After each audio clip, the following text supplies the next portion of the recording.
For the first time in 40 years, a Japanese prime minister has arrived in Tehran to meet with Iranian officials. So Prime Minister Abe is using the trip to warn both the United States and Iran to cool their heels before the situation gets out of control, not just between the two countries, but especially with what's going on with the fighting in Yemen as well, where Iran is on one side, Saudis are on the other, U.S. is on the other. It's a story that bears covering. Meanwhile, there's something else that's going on in the region. So Syria, we got this information late last night and have been following up on it. Syria is confirming that last night it had to shoot down a number of Israeli missiles to stop attacks that were incoming.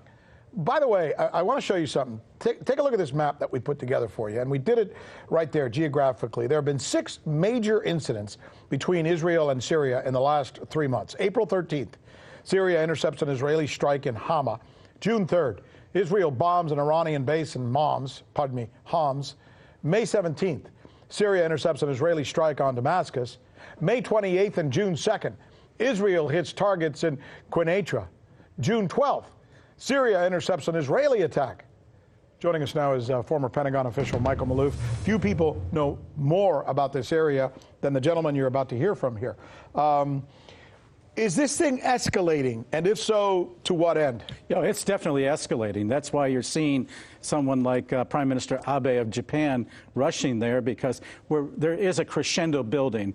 And you're seeing the fact that separately of all this, Trump is pushing $8 billion to the Saudis. And what I'm really concerned about is that those arms, $8 billion in arms, going to the Saudis at a time that we're escalating with Iran, even though he's saying, yeah, I want to have a talk without conditions. Well, that doesn't fit into the mantra and message of John Bolton.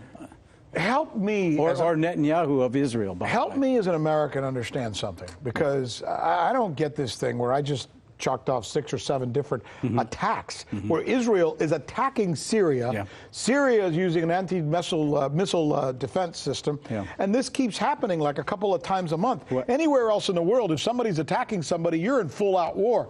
What do you call this? Well, it is aggression, and it's against all UN resolutions. And what the Israelis claim is that they're trying to hit Iranian targets. The reality is they're killing Syrian military right now. And what's really disturbing is that those sites that you talk about, there could be at those military facilities the presence of Russian troops. And if they get killed, that's a problem. And the Russians are, frankly, their general staff is getting fed up with it. That's what's so complicated about something like this. I mean, you just mentioned that essentially Iran is in Syria. Yeah. Israel is attacking Syria, but they're using the pretense of they're really attacking Iran. And Hezbollah targets as well. And Hezbollah, which is a part of Lebanon? Yes, it's part of Lebanon, but they have forces inside of Syria.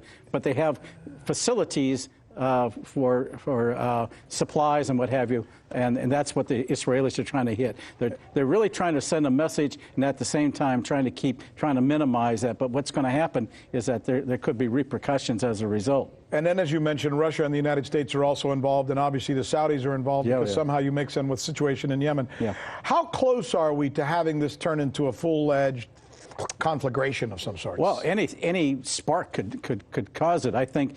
So it cause what? Cause what? It could cause just one episode could create a havoc throughout the entire region. So in other words, Israel attacks Syria. Yeah. The missile is not stopped with using the anti-ballistic missile defense system or whatever the heck it's called, and it hits and kills a whole bunch of people. Yeah. Syria says we're not going to have this. They attack back. They've been showing restraint. In fact, they could have done it. In fact, they were asked not to retaliate. So okay, let's continue the scenario. Israel attacks. Syria attacks back. Iran fights on the side of Syria. Who helps? The United States fights on the side of Israel. Yeah. Russia gets on the side of Syria and Iran as well. Correct. That's the fear. Yes. That's huge. Yeah. It's a powder keg ready to blow up at any time. What's keeping it from blowing up? People like Abe and others who are trying to talk to leadership in Iran to calm things down, trying to talk to Trump to go and negotiate. But John Bolton and Pompeo are not getting that message. They're the ones who are orchestrating this thing. They're the ones who are working behind the scenes, trying to get everything lined up. And what I'm really concerned about is that they're going to paint Trump into a corner he won't be able to get out. Sounds like a familiar narrative. Yes. And it happened before in 2003. We thank you. Pleasure.